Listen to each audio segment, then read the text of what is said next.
Pogi. Ako ba? Oo. Pwede ka ba? Anong pwede?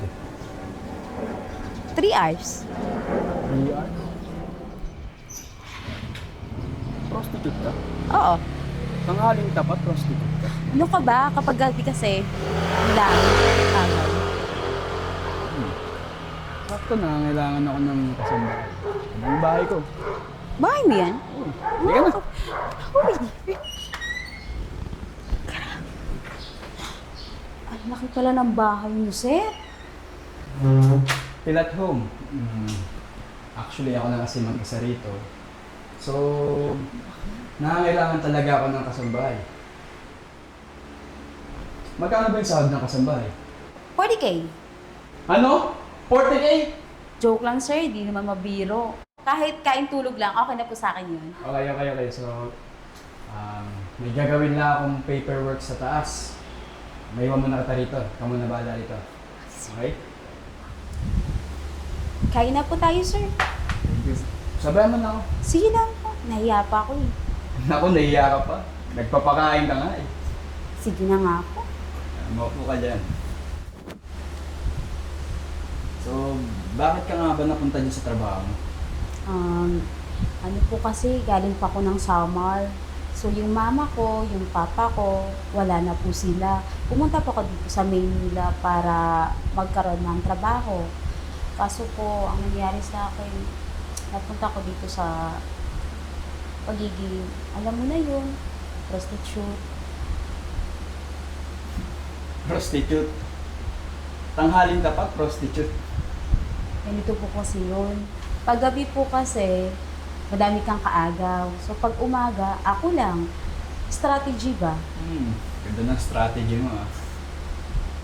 Ano na guys, for only 10,000 pesos, makikita niyo yung katawan ko. 10,000. Oh, yun oh. Thank you nga pala, Mr. Chong. Thank you, Mr. Chong. Ayos ah. Dagdagan mo muna ng 5K. Turuan ko kaya itong pumatay. Gusto ko, alam mo guys, madali lang ang pag-usap. Basta madali lang din kayo pag-usap.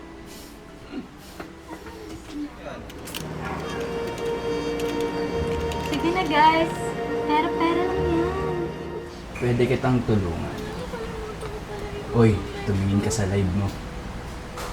Kayang-kaya kitang bayaran. Kahit 2 million pa.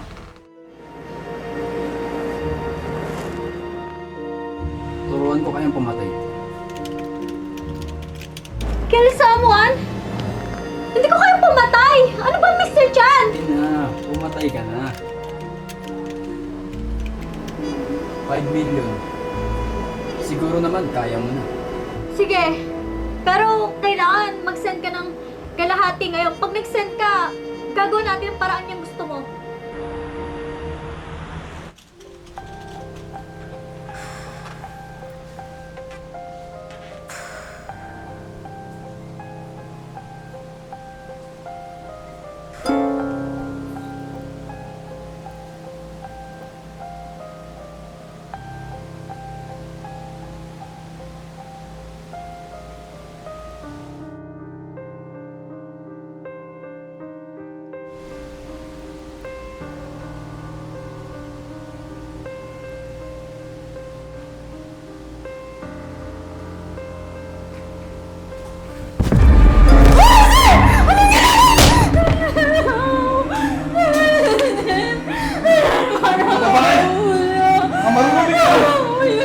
Sira niyo mga buhay ng mga lalaki!